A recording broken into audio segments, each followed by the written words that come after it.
Hello and welcome. In last two videos, we have studied about PMMC instrument and electrodynamic instrument. In this video, we shall talk about some very important properties and comparison between these two instruments, which we all should know. So,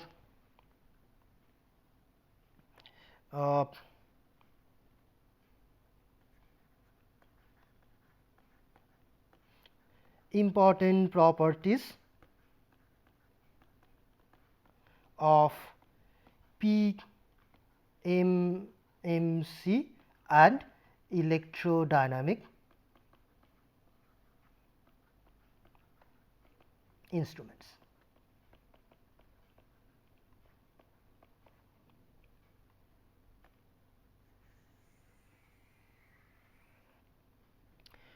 So let me do it side by side. Say I will do PMMC here and electrodynamic instrument here.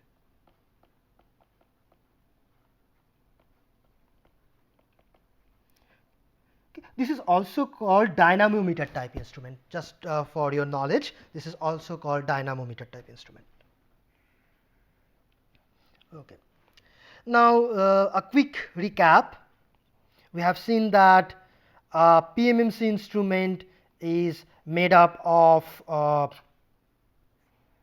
permanent magnet, and inside that we have a coil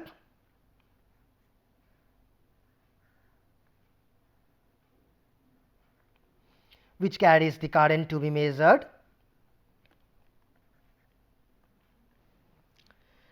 In case of electrodynamic instrument, this permanent magnet is replaced by a pair of electromagnets. So this is the coil carrying a current which generates the magnetic field. Call it IF because these coils are called fixed coils. And we have a moving coil inside which carries another current called this IM. IM for moving. Call this current as I. So here we have permanent magnet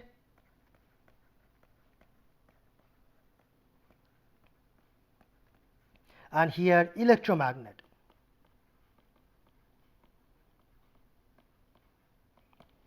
Okay. Now we have seen that the deflecting torque Td in this instrument is given by BAN times I, where B is the flux density, A is the area of this coil, N is the number of turns, and I is the current through this coil. And then at equilibrium, we have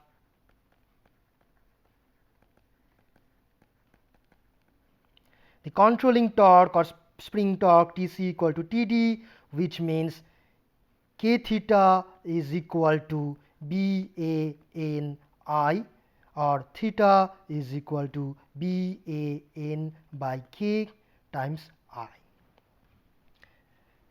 On this side we can write Td deflecting torque. We have seen that this is equal to IF proportional to both the currents, moving and fixed coil currents, multiplied by dmd theta. Okay. M is the mutual inductance between the fixed and the moving coil, theta is the angular position of the moving coil. And then at equilibrium,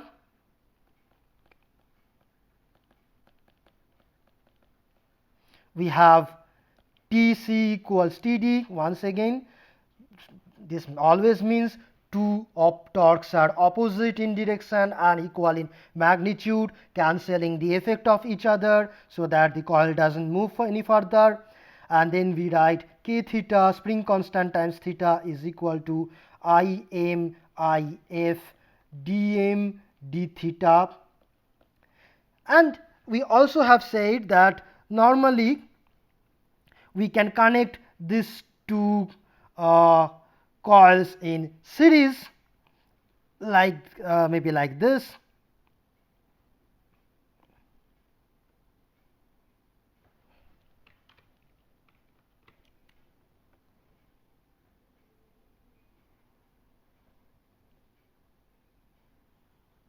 Okay, so if we connect them in series, then we have If is equal to Im when the two coils are connected in series.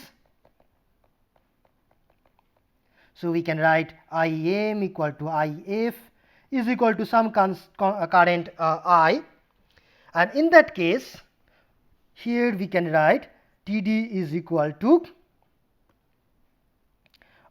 I square dm d theta, and in this case again we write I square dm d theta, which implies theta is equal to I square dm d theta into 1 over k. So important property is that for for PMMC instrument we have theta proportional to I, and here theta is proportional to I square.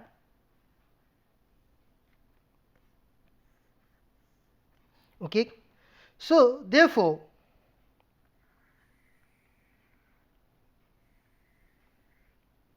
we can now write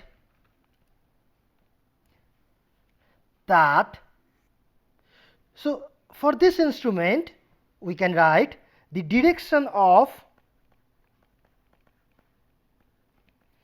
the torque Td or the angle of deflection theta depends on the direction of the current I. Why? So for that let's look at the schematic. Here we have north and south pole like this. Flux lines are all from left to right, and if the current is flowing like this, then it will have some direction of force or some direction of torque, which you can find out using Fleming's left hand rule, which we did yesterday in our last class. And if I now change the direction of the current,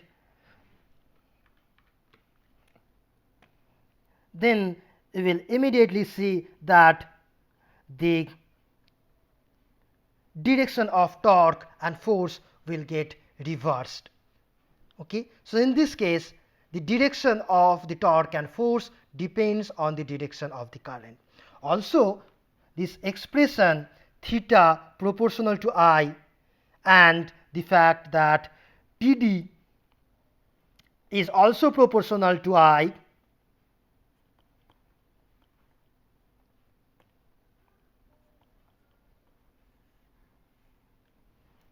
this implies that if I have negative current, if I becomes negative with respect to some reference, then Td will be negative or its direction will be negative. Theta will be negative. That means the pointer will move in the opposite direction. So the direction of Td and theta, so both depend on the direction of the current I. Here what happens? Here the direction of Td and theta do not depend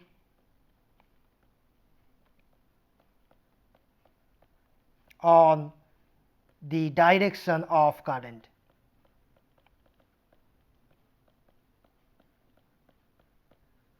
Why? Because one observation you can make here is that theta is proportional to I square. So if I take minus I, negative I square will still be positive. So the direction of theta or sign of theta will not change. Similarly here from this we can write Td is again proportional to I square. Okay, so once again the direction of Td or the sign of Td will not depend on the sign or direction of the current. And from the physical consideration, what can we say? Suppose if the current is flowing in this direction, okay, which may possibly create flux, say from left to right, okay, and then the current is flowing in some direction, it will generate a torque, it will generate some force and torque. Now if I change the direction of the current, then both the direction of the current as well as the direction of flux will change. So if I change the direction of the current like this,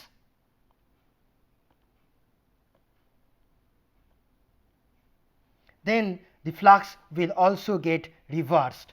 Then the flux lines will become in the opposite direction.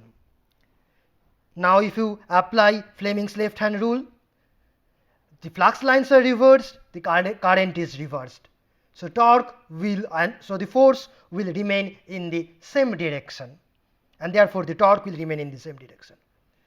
It is like two minus signs cancelling each other, and like that.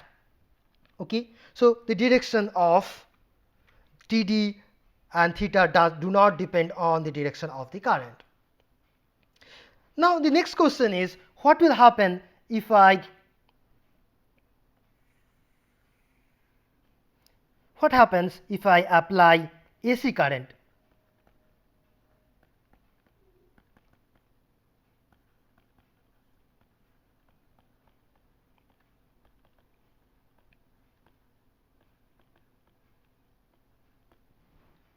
Okay, the answer is like this. Say if the frequency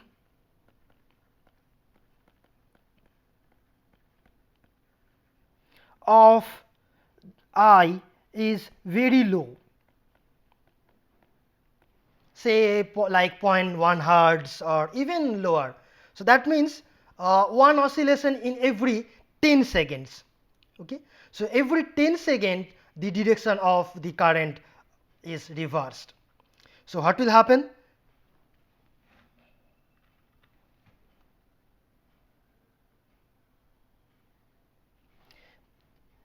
So let me draw the scale of the instrument.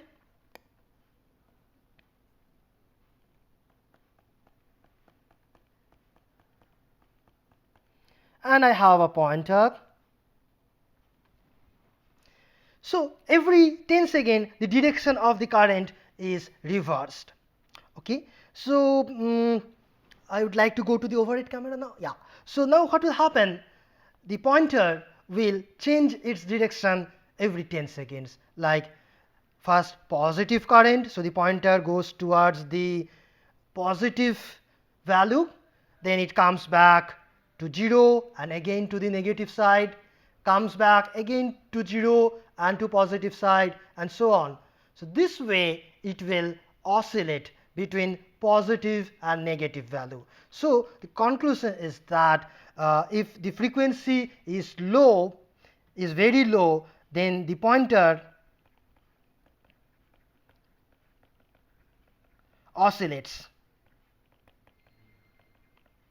So the pointer will oscillate. Now let us increase the frequency slowly. If the frequency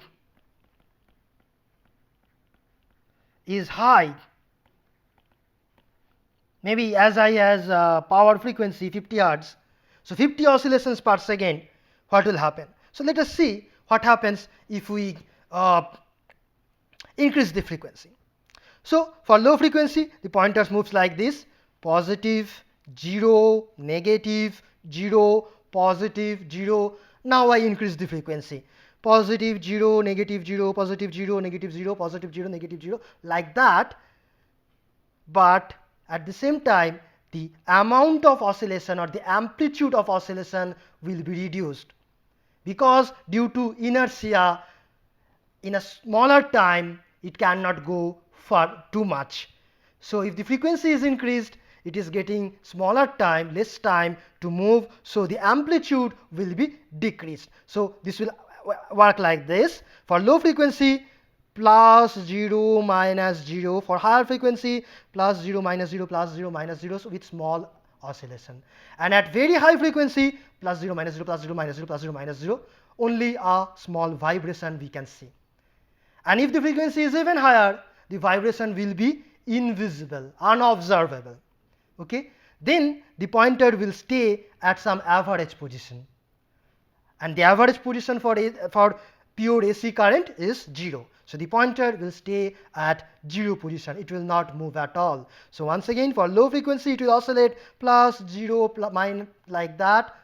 And at high frequency, as frequency increases, plus minus, plus minus, plus minus, very fast, plus minus, plus minus, plus minus, only a vibration, and then no movement at all. So the conclusion is, if the frequency is high, then pointer doesn't move at all.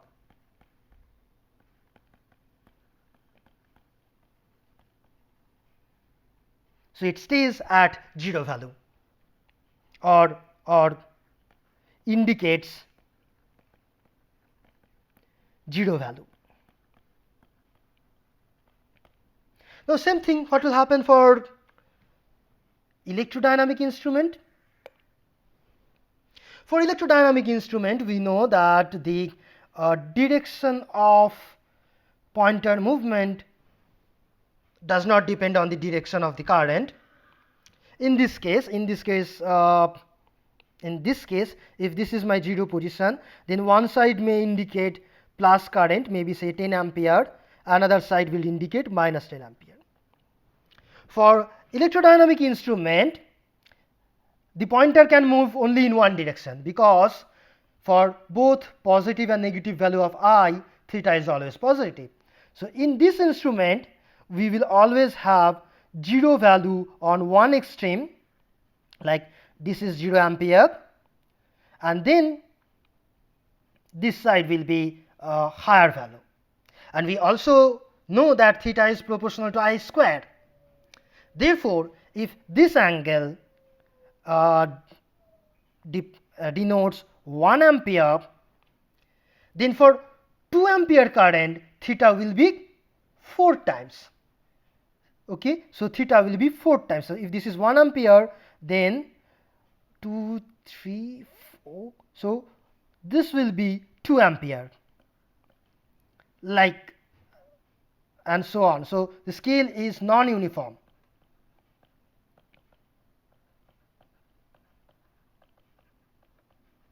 I think we have already mentioned this. No, okay. So in this case, scale is non-uniform. Okay. So, and what will happen to the pointer if we apply AC?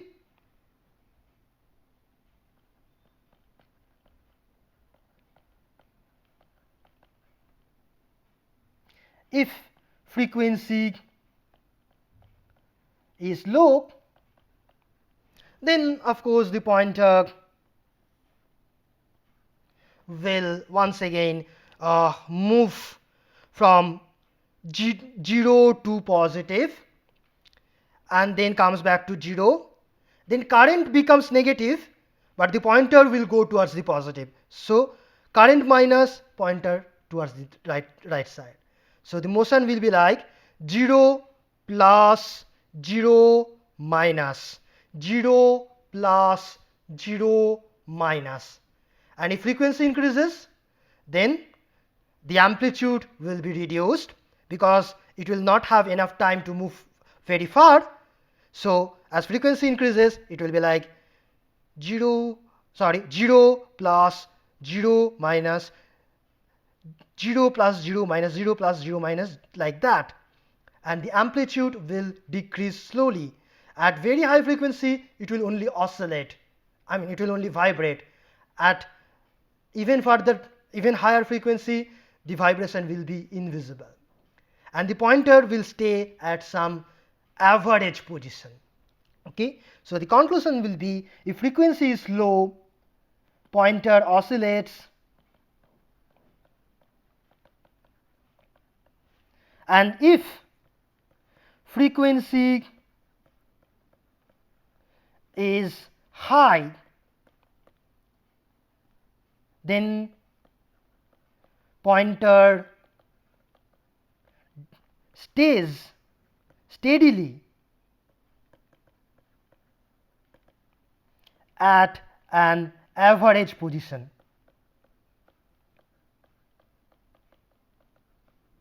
Okay, so what do I mean by average position? Precisely, I mean this. So we know theta is proportional to some constant multiplied by I square, where this constant k is this constant. Okay, so this is theta. Now if I is a function of time, theta can also be a function of time if the frequency is small, but if the frequency is high, then theta will be the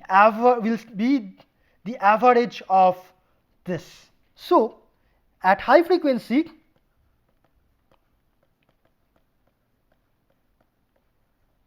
theta will be average, or time average, you can say, average over time of k I square t. So this you can write as k, you can take, because k is a constant, you can take it outside, then we will have average, avg means average. In short, I am writing avg. Avg means average or mean.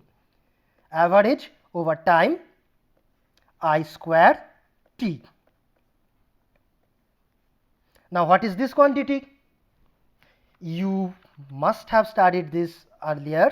So this is nothing but the square of, so this is nothing but the square of the RMS value of the current. So this is same as k multiplied by IRMS whole square, because RMS means root mean square or root of average of square, and here we have average of square, so we take a square, this is IRMS square.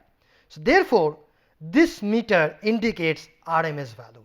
So one observation, very important, electrodynamic instruments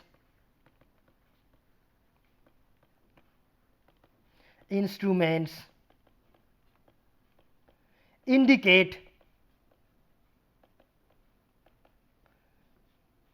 RMS value.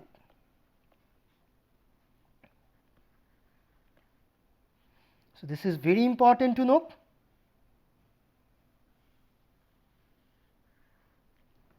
Okay.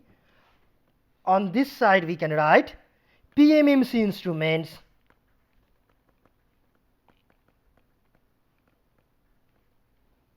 indicate average value.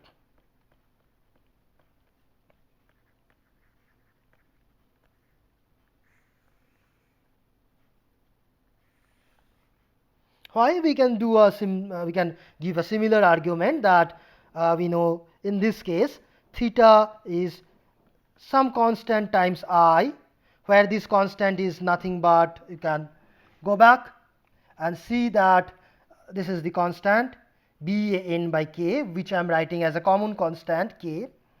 So this k is different from the spring constant k. This is not the spring constant. This is a different constant. Okay. So if you want, let me put a different symbol here. say k bar everywhere. Okay, some constant, and therefore if I is a function of time, theta can also be a function of time at low frequency, and at high frequency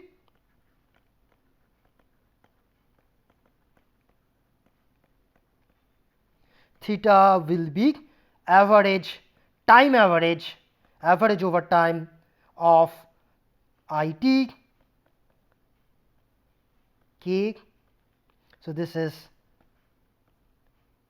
mean value I average. Okay, here we get RMS value, here we get average value. So this is another important point to note. And the final point that I will talk about is, which I already have mentioned, but I will write it down. For PMMC instrument, the scale is linear or uniform because theta is proportional to I. So the scale is uniform, like if this is 0, this is 1 ampere, this is 2 ampere, then this is -1 ampere, this is -2 ampere, all these gaps are equal. In this case, scale non-uniform or non-linear or quadratic.